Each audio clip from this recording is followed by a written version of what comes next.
Silenciosamente y sin previo aviso, el Papa León XIV ha comenzado a cambiarlo todo.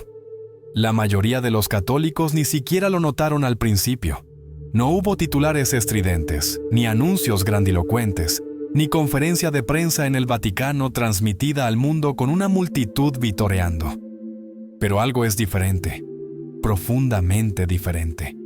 Dentro de los salones de mármol del Vaticano, bajo techos con frescos y protocolos centenarios, se está desarrollando una revolución silenciosa, y no proviene del ruido, proviene de un susurro, un cambio deliberado que ya está alterando el tejido mismo de la Iglesia. Los rumores de reforma comenzaron a surgir apenas 19 días después de su papado. Algunos los descartaron, otros observaron nerviosamente, pero a puertas cerradas dentro de la curia, entre obispos de alto rango, incluso en ciertas cámaras papales, había una palabra en boca de todos: cambio. Cambio real. No del tipo hecho para la imagen, no gestos para las cámaras. Estas eran decisiones impregnadas de peso espiritual, simbólicas, subversivas, lo suficientemente sutiles como para pasar desapercibidas, a menos que uno realmente esté prestando atención. Y una vez que empiezas a mirar, se vuelve imposible no verlo. Lo que el Papa León XIV está haciendo no es simplemente administrativo, es teológico, emocional, incluso poético. No está solo cambiando políticas eclesiásticas, está cambiando la postura de la Iglesia, su propio tono. Y al hacerlo, está señalando silenciosamente que algo más profundo está ocurriendo. Una transformación, una recalibración, una que tal vez no solo impacte al Vaticano o a los obispos, sino que podría extenderse hacia tu parroquia, tu banca, tu vida de oración. Por eso estamos hablando de esto ahora. Porque si estás viendo esto, no es por accidente, eres parte de este momento. Tal vez seas un católico de toda la vida. Tal vez seas alguien que dejó la iglesia hace años. O tal vez solo tengas una curiosidad espiritual y estás mirando desde la orilla. Pero estés donde estés, desde donde estés viendo, entiende esto. Las acciones del Papa León no están dirigidas solo a los obispos en Roma. Están dirigidas a ti. Déjame darte un pequeño ejemplo. Una de sus primeras decisiones, sin anunciar, casi desapercibida, fue emitir una directiva simple. Cada obispo en el mundo debe al menos una vez al año caminar descalzo en una procesión pública. No en una capilla, no en un edificio ceremonial, afuera, sobre concreto, sobre piedra, en calles por donde camina la gente real. Y aunque pueda sonar simbólico o incluso extraño, quienes lo conocen lo entendieron de inmediato. No se trataba de imagen, se trataba de memoria. Verás, mucho antes de ser el Papa León XIV, era Robert, un misionero en Perú, un hombre que una vez se quitó los zapatos para caminar con los pobres a través de colinas dentadas solo para alcanzar a una niña enferma. Y ese momento no lo dejó. Se convirtió en una cicatriz en su alma. De esas que nunca sanan porque no están destinadas a hacerlo. Así que ahora, décadas después, está trayendo esa misma cicatriz al papado y se está asegurando de que cada obispo aprenda lo que él aprendió, que el liderazgo comienza con la solidaridad, no con el estatus. Y ese es solo el primer cambio. Hay más, muchos más. Algunos quizás los hayas oído en fragmentos, una foto, un titular breve, una filtración desde el Vaticano. Otros han sido enterrados silenciosamente, dejados sin mencionar por medios que no saben qué hacer con la santidad silenciosa. Pero no te equivoques, algo está pasando. Algo que el mundo quizá aún no comprenda del todo, y sin embargo se mueve, casi como una marea bajo la superficie. Entonces, ¿qué es lo que realmente está tratando de hacer el Papa León XIV? ¿Por qué está modificando oraciones en silencio, vistiendo con más sencillez, abriendo rincones ocultos del Vaticano para los sin techo por la noche? ¿Es humildad o un plan más profundo? ¿Es una reforma moderna o una renovación antigua? Y quizás lo más inquietante de todo, ¿por qué ahora? Porque no se trata solo de elecciones personales. No se trata solo de pies descalzos o túnicas sencillas o liturgias suavizadas. Hay algo más, algo que subyace bajo estos actos. Algo que sugiere que el Papa León XIV no solo está reaccionando al presente, puede que esté preparando a la Iglesia para algo que viene después. Y si eso es cierto, si él sabe algo que nosotros no, entonces necesitamos entenderlo. Necesitamos volver atrás. Atrás, antes de la sotana blanca, antes de que el humo saliera de la chimenea, antes de que su nombre siquiera se mencionara entre los papables. Necesitamos volver al hombre detrás de la mitra, al sacerdote que caminó con los pobres, que lloró con los olvidados y que vio lo que otros decidían no ver.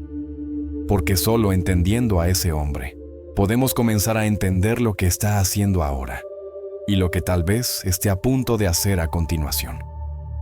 Cuando millones en todo el mundo observaron el humo blanco elevarse hacia el cielo sobre la Capilla Sixtina, un nombre fue susurrado por primera vez en la historia papal: León XIV. Pero para quienes lo conocieron mucho antes del título, mucho antes de las vestiduras y los aplausos, él seguía siendo algo más sencillo. Robert Prevost nació en Chicago en 1955. No provenía de la realeza vaticana, no se crió en el lujo. Sus primeros años fueron moldeados no por catedrales y cardenales, sino por vecindarios, gente común y una fe tranquila pero persistente. No hubo profecías tempranas de grandeza. No hubo declaraciones de que ese niño algún día vestiría las vestiduras blancas de Pedro. Lo que sí tenía, sin embargo, era curiosidad, un profundo deseo de servir y una sensibilidad extraña e inquebrantable hacia el sufrimiento. Esa sensibilidad no venía de los libros, venía de momentos, pequeños, silenciosos momentos.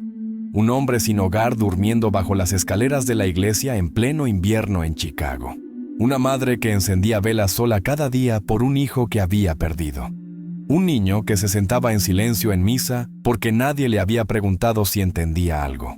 Esas no son cosas que aparecen en un currículum, pero son las cosas que formaron a Robert Prevost. Y la iglesia ahora está sintiendo los efectos de cada una de ellas. Después de unirse a la Orden de San Agustín, estudió teología y derecho canónico.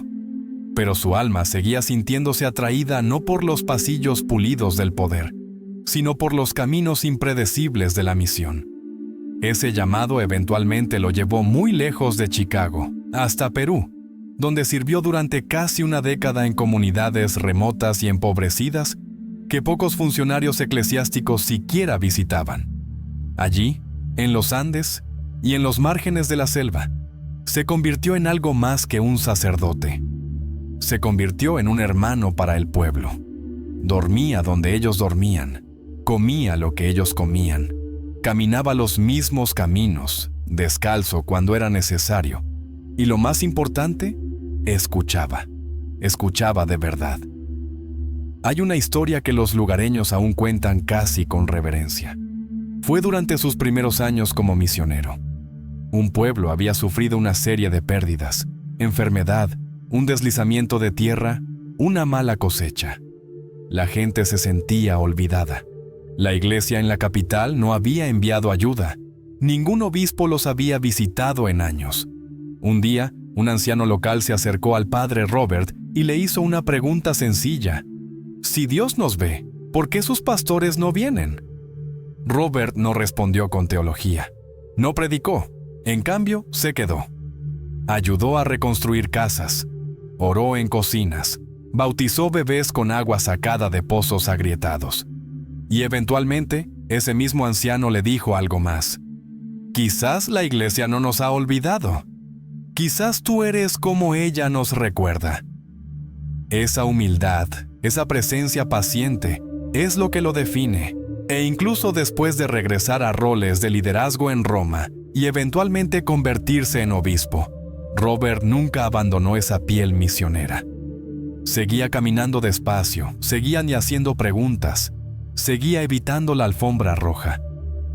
Cuando fue elevado a cardenal y luego considerado como candidato a papa, los conocedores del Vaticano lo subestimaron. No adoptaba posturas, no hacía campaña, no se le veía en todas las cenas, pero quienes prestaban atención notaron algo más. No necesitaba reflectores porque la gente lo escuchaba de todos modos. Su presencia era silenciosa, pero cambiaba la atmósfera, no por exigencia, sino por profundidad. Y entonces llegó el cónclave. Su elección sorprendió a muchos, especialmente a los medios de comunicación, que apenas lo habían mencionado en sus predicciones. Pero una vez sucedió. Esos mismos reporteros se apresuraron a conocer su historia y descubrieron algo que, quizás, lo explicaba todo. Él no era como los demás. A diferencia de los recientes papas que llegaron al cargo con reputaciones sonoras, reformistas, tradicionalistas, intelectuales, diplomáticos, el Papa León XIV llegó con algo más difícil de definir. No una agenda, un tono. Y es ese tono el que está comenzando a cambiar la Iglesia. No da discursos dramáticos. No se exhibe políticamente. En cambio, hace movimientos simbólicos, gestos pequeños con grandes consecuencias. No está tratando de luchar contra el mundo. Está tratando de alcanzar su alma. Un asistente del Vaticano supuestamente dijo después de su primera semana: no lo oyes llegar, pero cuando levantas la vista, ya ha cambiado algo. Esa puede ser la descripción más precisa de su liderazgo hasta ahora. Es fácil confundir la calma con debilidad, pero eso sería un error. Los cambios del Papa León XIV no son reactivos, son estratégicos. Entiende el peso de la tradición, pero más aún, entiende el peso del silencio.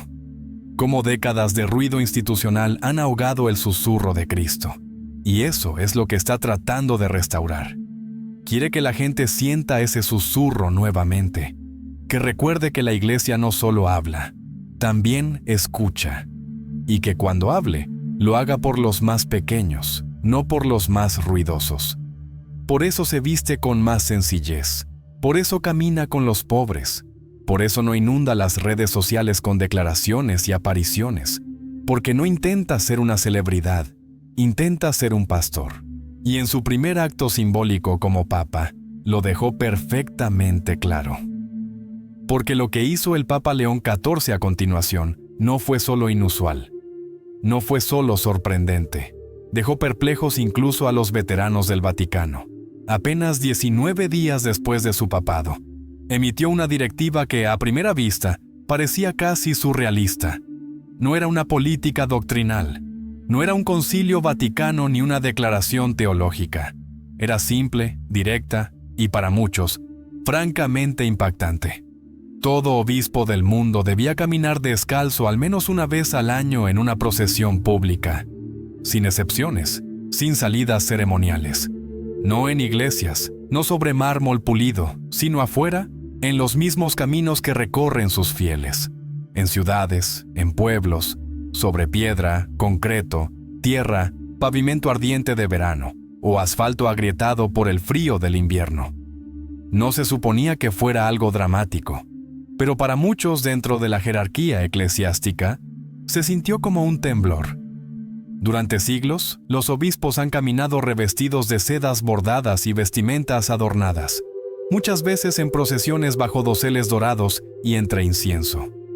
Son pastores espirituales, sí, pero también se les ha visto como nobleza eclesiástica. Las procesiones no son solo actos espirituales, son parte de la majestad visible de la tradición católica. Así que para que el Papa, a solo 2 semanas de su pontificado, ordenara un acto tan físicamente humillante, los sacudió. Pero para quienes lo conocían, tenía todo el sentido del mundo. El mandato no era una estrategia de relaciones públicas, no era un simbolismo vacío, era personal, era un recuerdo convertido en mandato. Décadas antes, en el calor del verano peruano, el padre Robert caminó descalzo por una aldea remota para alcanzar a una niña enferma, cuya hermano había llegado corriendo a la casa misionera pidiendo ayuda. El sacerdote asignado a esa aldea había enfermado. Nadie más venía. El niño no llevaba zapatos, tampoco su hermana, ni la mayoría del pueblo. Así que el padre Robert se quitó las sandalias, Recogió el dobladillo de su túnica y caminó descalzo tras él por un camino lleno de piedras, espinas y polvo abrasador. Sus pies sangraron, sus piernas se acalambraron, pero cuando llegó, los aldeanos no se arrodillaron, no hicieron reverencias. Una mujer simplemente besó su mano y dijo: «Ahora sí te creemos, viniste como nosotros». Ese momento lo cambió para siempre. Había estudiado teología en Torres de Marfil, pero ese día aprendió algo distinto: que el liderazgo solo importa si la gente ve que estás con ellos, no por encima de ellos. Esa es la teología que el Papa León XIV está llevando a la práctica en silencio. Y por eso este mandato de andar descalzo no fue simplemente excéntrico, fue explosivo. Porque detrás de él hay un desafío mucho más grande que el calzado. Es un desafío al corazón jerárquico de la Iglesia moderna. Durante siglos, los obispos han caminado a la sombra de la estética real. Catedrales construidas como palacios, procesiones reminiscentes de coronaciones. Mientras la Iglesia ha predicado la humildad, sus símbolos, sus rituales, a menudo han susurrado otra cosa: distancia, poder, separación. León está invirtiendo eso. No está aboliendo la grandeza, no está cancelando la tradición, pero está recordando en silencio a todos, desde cardenales hasta catequistas, que la gloria de la Iglesia no viene del oro o las vestiduras, viene de la identificación con Cristo. Y Cristo, en sus momentos más cruciales, no vestía gala alguna. Fue despojado, fue golpeado. Caminó descalzo el camino al Calvario. En una sesión a puerta cerrada, días después del mandato, algunos obispos expresaron su incomodidad. Uno fue oído diciendo: «No podemos ser reducidos a sufrimiento performativo». Otro preguntó si el acto podría ser malinterpretado por los medios, retratado como penitencia o vergüenza. Pero el Papa León XIV, según un asistente del Vaticano, simplemente respondió: «Si tenemos miedo de ser vistos con los pobres, ya estamos lejos de Cristo». Eso no fue el fin de la conversación. Fue el fin del debate. Para hacer cumplir la directiva, se les dieron 12 meses a las diócesis para planificar e implementar sus procesiones descalzas. El requisito no era para la prensa, no se permitieron fotógrafos, no hubo transmisiones en vivo. Esto no era teatro, era formación, era un reaprendizaje ritual de la humildad, destinado a sentirse en hueso y piel, no anunciado por micrófonos. Lo que comenzó como un susurro en Roma, se ha convertido en una ola silenciosa alrededor del mundo. En Argentina, un obispo caminó por una villa al anochecer, descalzo y en silencio. En Ghana, uno se arrodilló en un camino de tierra flanqueado por aldeanos que lloraban al pasar. En Detroit, un obispo se quitó los zapatos en una acera fuera de un refugio para personas sin hogar, acompañado por docenas de laicos que no sabían por qué, pero lo siguieron de todos modos. No todos lo aceptaron. Algunos lo consideraron excesivo, performativo, incluso humillante. Y en algunas diócesis más ricas hubo resistencia, rechazos silenciosos, tácticas de demora, cartas de preocupación. Pero el Papa León XIV no emitió recordatorios. No discutió, no reprendió, porque sabía algo más profundo. Si un obispo se resiste a caminar con su gente, ya no los está guiando. El mandato de andar descalzo se ha convertido en uno de los actos más revolucionarios y silenciosos de su pontificado hasta ahora. No por la imagen que crea, sino por la pregunta que obliga a cada obispo a hacerse: ¿cuándo fue la última vez que sentí el suelo que pisa mi pueblo? Y para los laicos, para el mundo que observa, envía un mensaje más poderoso que 1000 sermones. No estamos por encima de ustedes, estamos caminando con ustedes. Aún así, para quienes están siguiendo de cerca los cambios del Papa León XIV, hay un pensamiento inquietante que ronda bajo la superficie. Si esto es lo que hizo en las primeras 2 semanas, ¿qué vendrá después? Porque, por poderoso que sea el decreto de los pies descalzos, No fue el acto más controvertido, ni siquiera cerca, eso vino después. Y no involucró zapatos, involucró a quien se le permite entrar al Vaticano por las noches. Escondidos tras muros centenarios, a solo pasos del epicentro del poder católico. Los jardines vaticanos siempre han sido un lugar de belleza tranquila, silencio reservado y acceso vigilado. Esos jardines han visto a pontífices pasear en oración, diplomáticos susurrar en rincones sombreados, cardenales contemplar doctrina bajo olivos. Para la mayoría del mundo, siguen siendo un Edén intocable, visible solo en fotos, inaccesible para todos, excepto unos pocos elegidos, hasta que el Papa León XIV hizo algo que nadie esperaba. Sin cámaras, sin comunicados de prensa, sin alardes. Emitió una directiva.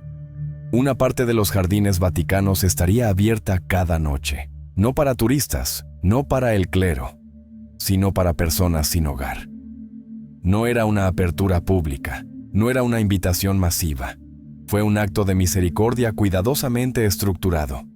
Cada noche, un pequeño grupo de personas, ya conocidas por la iglesia, que dormían en callejones cerca de San Pedro o bajo puentes en la ciudad, serían llevadas tranquilamente al interior, sin cámaras, sin voluntarios tomando selfies, solo ellos, un trozo de césped, comida caliente, mantas limpias y silencio. El silencio de la dignidad siendo restaurada. Dentro de los círculos vaticanos, la reacción fue dividida. Algunos aplaudieron en silencio, otros se escandalizaron. Un funcionario preguntó, ¿pero esto no dañará la imagen de los jardines? A lo que el Papa León respondió simplemente, la única imagen que me importa es la de Cristo, y él no tenía dónde recostar su cabeza. Esa frase ahora resuena en todo el mundo católico. Puede parecer un gesto pequeño, unas pocas personas cada noche, una pequeña sección del Vaticano. Pero el peso simbólico es enorme. Durante siglos, la Iglesia ha hablado de caridad, de servicio, de ser las manos y los pies de Cristo. Pero rara vez ha permitido que esas mismas personas, los pobres, los invisibles, los ignorados, se sienten en el corazón sagrado de su hogar terrenal. El Papa León lo ha hecho posible ahora. Para entender el significado profundo de este acto, tenemos que retroceder a 1979. Invierno en Chicago. El viento cortaba las calles como cuchillas. Un joven estudiante de teología llamado Robert, mucho antes de convertirse en papa, era voluntario en una cocina parroquial local. Cada miércoles, servía tazones de estofado a personas que apenas levantaban la mirada. Venían en silencio. Se iban igual. Pero una noche, después de cerrar, Robert vio a un anciano en los escalones de la iglesia, rodillas recogidas en su abrigo, piernas envueltas en periódico, tiritando. No pedía comida, no suplicaba. Solo estaba allí, olvidado. Robert no dijo mucho. Simplemente se sentó a su lado. El hombre no respondió. Los minutos pasaban. Luego, cuando Robert se levantó para irse, el hombre susurró algo que nunca olvidaría. Gracias por verme, no por alimentarme, no por salvarme, no por predicarme, gracias por verme. Ese momento nunca lo abandonó. Moldeó su comprensión del ministerio, de la misión, de la misericordia. Y ahora, décadas después, lo está replicando. No con políticas, sino con espacio. Está creando un lugar donde los invisibles pueden ser vistos. No en la plaza de San Pedro, no en una misa pública, sino en el mismo jardín que tantas veces ha sido comparado con el Edén. Y si crees que esa comparación es accidental, no lo es. El Papa León ha dicho en privado a personas cercanas que el jardín del Edén nunca fue pensado para estar cercado. Era un lugar donde Dios caminaba con el hombre, donde la belleza se encontraba con la simplicidad. Y con este pequeño acto, está tratando de recrear eso. Un espacio donde los que sufren puedan encontrar paz, bajo el mismo cielo, sobre el mismo césped. donde los pontífices oran y los cardenales reflexionan. No es perfecto. Nada simbólico lo es. Hay preocupaciones logísticas, de seguridad, de precedentes. Pero a León no le preocupa la apariencia, le preocupa la presencia. La Iglesia, dice, no debe obsesionarse con proteger su imagen. Debe obsesionarse con reflejar a Cristo, y ese reflejo debe comenzar en el silencio. No organizó una rueda de prensa, no invitó a periodistas. De hecho, la política ni siquiera fue anunciada. Fue descubierta por un jardinero del Vaticano que notó mantas dobladas ordenadamente bajo un árbol, un termo junto a una banca, y más tarde un susurro entre el personal. En silencio, la misericordia se había mudado, y no se trata solo de espacio. Se trata de restauración. En un mundo donde a los pobres se les trata como problemas, el Papa León los ha hecho invitados. No solo de la Iglesia, sino del propio jardín. Para los visitantes del Vaticano, los jardines siguen cerrados. Para diplomáticos y clero, el acceso sigue cuidadosamente gestionado. Pero para un puñado de almas olvidadas, las puertas ahora se abren por la noche. Y eso lo cambia todo. Porque la misericordia, en la visión de León, no es un programa, es una postura. Cuando más tarde un arzobispo visitante le preguntó por qué no publicitó la iniciativa, el Papa León respondió con una sonrisa: porque uno no invita a gente a su casa para probar un punto. Uno invita porque son familia. Eso es esto, familia. No del tipo pulido, no del tipo con túnicas limpias o sillas doradas, sino la familia real de Dios, la que duerme sobre piedra, la que llora sola, la que espera fuera de las puertas preguntándose si la Iglesia todavía los recuerda. Esta iniciativa prueba que el Papa León sí los recuerda, y aunque algunos sigan murmurando, sigan haciendo preguntas sobre la tradición o el orden o el precedente, el mensaje de León es claro. Si el Edén era para todos, entonces esto también lo es, y si el Papa debe elegir entre césped pulido y almas heridas, elegirá las almas cada vez. Pero quizás lo más revolucionario de este acto ni siquiera es el refugio, es el silencio. En un mundo que monetiza la caridad y convierte el servicio en espectáculo, León está devolviendo a la misericordia su lugar adecuado, tranquilo, sagrado, escondido bajo las estrellas. Y esta revolución silenciosa no se limita a las políticas, está en el tejido de su liderazgo. Incluso sus vestiduras están diciendo algo. Si observas con atención las apariciones públicas del Papa León XIV, algo se vuelve inmediatamente claro. No por lo que dice, sino por lo que lleva puesto. Está ocurriendo un cambio justo frente a las cámaras, aunque casi nunca se mencione en los titulares. Es sutil pero inconfundible. No hay capas bordadas, no hay capas doradas flotantes, no hay ornamentos pesados con siglos de simbolismo. Entra a la Basílica de San Pedro no como una figura real, sino como un sacerdote servidor. Su sotana es blanca y simple, su cruz es pequeña, su mitra, cuando la lleva, es sencilla y sin adornos. Para muchos, parece que simplemente está recortando la moda, pero en realidad, está enviando uno de los mensajes más fuertes de su papado. No solo se está vistiendo diferente, está redefiniendo cómo se ve la autoridad. En una iglesia donde la tradición se expresa a través de las vestimentas y donde los ornamentos litúrgicos llevan un simbolismo profundo, cada hilo importa. Desde el color del solideo hasta la textura de la capa pluvial, la imagen papal siempre ha transmitido poder, dignidad y elevación espiritual. Pero León parece estar haciendo otra pregunta. ¿Y si la gente no necesita elevación, sino conexión? En privado ha sido citado diciendo: la gente tiene hambre de verdad, no de tela. Y esa frase, tranquila, penetrante, está reformando la manera en que los católicos de todo el mundo ven el papado. Algunos críticos han expresado en voz baja su incomodidad. Algunos obispos han susurrado que demasiada simplificación puede debilitar la majestad visual de la Iglesia. Después de todo, los símbolos importan. Los rituales importan. Las vestiduras, las cruces, los anillos, todos cuentan una historia. Pero el Papa León no está tirando el libro al fuego.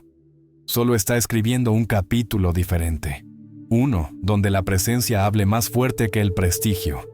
De hecho, durante una misa papal reciente, eligió vestir solo el alba básica y una estola, sin casulla, sin símbolos ornamentados, solo lino y humildad.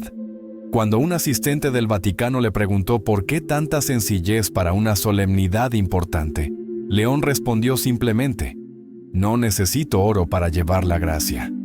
Esa respuesta, como muchas de sus respuestas, no fue una reprimenda, sino un recordatorio. Para entender por qué esto es tan importante para León, debemos volver a sus orígenes. Hizo sus votos con los agustinos, una orden fundada en la simplicidad, la humildad y la comunidad. Sus hábitos son negros, sus zapatos están gastados. Su lema: un solo corazón y una sola alma en Dios. Desde sus primeros días, Robert Prevost, el hombre que se convertiría en el Papa León XIV, caminaba entre los pobres, enseñaba con nada más que una Biblia y una banca, y oraba con aldeanos que ni siquiera tenían zapatos. Y eso se nota.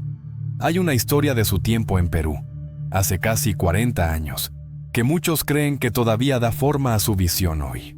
En un pueblo montañoso demasiado pequeño para aparecer en los mapas, llegó usando la única sotana que tenía, simple y remendada. Después de la misa, una niña se le acercó, le tiró de la manga y le dijo: «Te vistes como nuestros papás». Cuando él se arrodilló para escucharla más de cerca, ella agregó: «Eso significa que también te importa, como a ellos». Ha llevado esa frase consigo desde entonces. Para León, el problema no es rechazar la tradición, es reconectarla con el pueblo. La iglesia nunca fue pensada para estar envuelta en distancia. Fue hecha para vivirse en carne y sudor, en pies que caminan entre los pobres, en manos que bendicen sin guantes. Así que cuando León elige lino en lugar de encaje, o cuando pide a los fotógrafos que no se enfoquen en sus vestiduras durante los eventos, no está siendo rebelde. Está siendo deliberado. Porque cuanto más ve la gente el oro, menos ve el evangelio. Y León quiere que el evangelio sea lo único que recuerden. Esta humildad visual se ha extendido más allá de él. Algunos cardenales han comenzado a seguir su ejemplo, adoptando vestiduras más simples, anillos menos ornamentados y mitras más lisas. Otros resisten, inseguros de si ese simbolismo será malinterpretado o mal usado. Pero el cambio ha comenzado, no por reglas, sino por ejemplo. El Papa León lidera no por mandato, sino por modelo.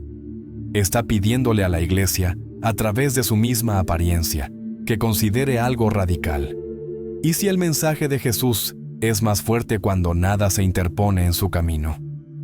Este despojo no es solo externo. Refleja una postura espiritual más profunda. León cree que la Iglesia debe perder su apego a la apariencia antes de poder recuperar su autoridad. Y está empezando por sí mismo. No hay estética de Instagram en este Papa. No hay momentos perfectamente preparados. Sus túnicas se arrugan. Sus zapatos están a menudo rayados. Incluso su anillo papal es más pequeño, más sobrio que los usados por sus predecesores. Y en un mundo impulsado por la imagen, eso por sí solo ya es revolucionario. Pero tal vez el símbolo más poderoso de todos llegó durante una reciente visita a una pequeña diócesis rural en Europa del Este. En lugar de llegar con regalia papal, León bajó del avión usando solo una sotana blanca y una cruz colgada de un cordel. El obispo que lo recibió lloró después, diciéndole a los reporteros: «Vino a nosotros como un hermano, no como un gobernante». Y eso fue lo que lo hizo sentir santo. En ese momento, la imagen de la Iglesia cambió. De autoridad a accesibilidad. De tradición a ternura. No es que León no valore las viejas costumbres. Conoce el poder de las vestiduras y los rituales. Pero también conoce la diferencia entre una corona y una cruz. Una eleva, la otra sirve. Y León ha elegido servir. El papado siempre llevará símbolos. Eso es parte de su ADN. Pero León está eligiendo símbolos que no hablen solo del pasado, sino de las necesidades del presente. Sus vestiduras susurran lo que sus palabras confirman. La Iglesia debe recordar para quién existe. No para los gobernantes, no para las túnicas, sino para las almas. Y eso incluye también la forma en que hablamos con Dios. Porque mientras León simplifica la imagen de la Iglesia, también está reformando su voz. Hay un momento en la misa, bastante simple, donde las palabras que se dicen moldean la capacidad del alma para escuchar. Durante generaciones, los católicos han escuchado las mismas oraciones, resonando en catedrales de mármol y capillas rurales por igual. La cadencia de la voz de la Iglesia ha sido constante a través de idiomas y continentes. Pero bajo el Papa León XIV, incluso esas palabras han comenzado a cambiar, casi invisiblemente, pero con implicaciones profundas. Comenzó lentamente. Una nueva versión de una oración común reemplazó hermanos por empana, hermanos y hermanas. Las lecturas de las Escrituras fueron ajustadas para utilizar un lenguaje más inclusivo al referirse a los fieles. Palabras como humanidad, en lugar de hombre, o quienes creen, en lugar de el que cree. Al principio, la mayoría ni lo notó. No eran cambios doctrinales ni reescrituras teológicas. Eran decisiones lingüísticas sutiles, pero los efectos que causaron fueron todo menos pequeños. El Papa León no convocó una rueda de prensa. No anunció una nueva política ante los cardenales. Los cambios simplemente aparecieron, integrados en silencio en leccionarios revisados y guías litúrgicas enviadas a diócesis de todo el mundo. Muchos sacerdotes, especialmente aquellos que habían trabajado con él antes de su papado, no se sorprendieron.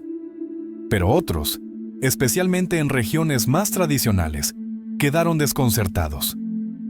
Algunos críticos dijeron que los cambios eran innecesarios. ¿Por qué alterar un lenguaje que ha perdurado siglos? ¿No es esto otro paso hacia diluir la fe? Pero el Papa León lo ve diferente. En una nota privada compartida con un grupo de obispos, escribió: Si el Evangelio no lo escuchan quienes más lo necesitan, entonces no es el Evangelio lo que estamos predicando. La palabra debe estar viva, no solo repetida. Para León, el lenguaje no se trata solo de precisión, se trata de presencia. Si una mujer se sienta en el banco toda su vida y nunca se siente nombrada por la voz de la Iglesia, ¿cuánto tardará en creer que nunca debió estar allí?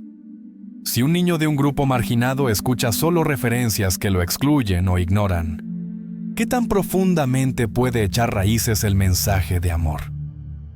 Hay una historia que resume este cambio. En sus días de misión en Perú, en un pueblo pequeño, la gente no hablaba español con fluidez, mucho menos latín. Una mujer mayor, casi ciega, venía a misa todos los domingos y se sentaba en silencio en la primera fila. Durante años, nunca habló durante la celebración.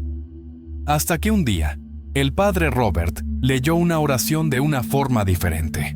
En lugar de la formulación formal heredada, se dirigió a la congregación como familia de Dios, hermanos y hermanas, hijos de toda lengua y tribu. Después de la misa, la mujer se levantó, tomó su mano y susurró: Hoy oí mi nombre. Era una metáfora, claro. No se refería a su nombre literal. Quería decir que se sintió vista. Por primera vez en su vida, el lenguaje de la Iglesia la abrazó como un chal en lugar de golpearla como una piedra. Pertenecía.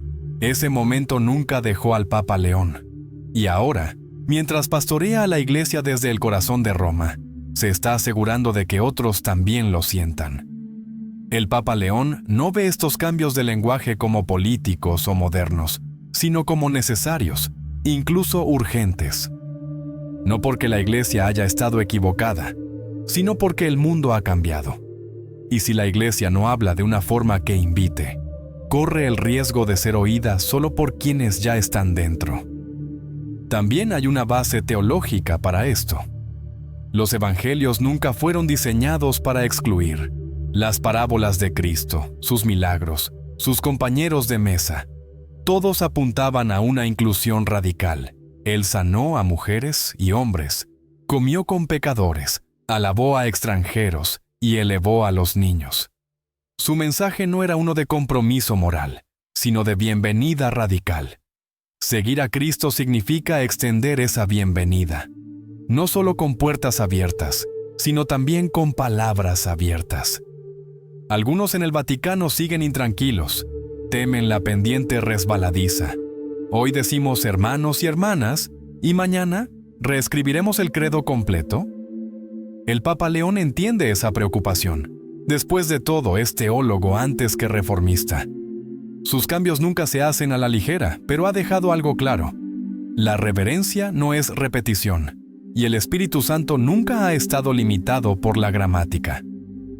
Cuando un cardenal conservador le preguntó por qué era necesaria tanta inclusión, el Papa respondió sencillamente: cuando Jesús resucitó, el primer nombre que pronunció fue María.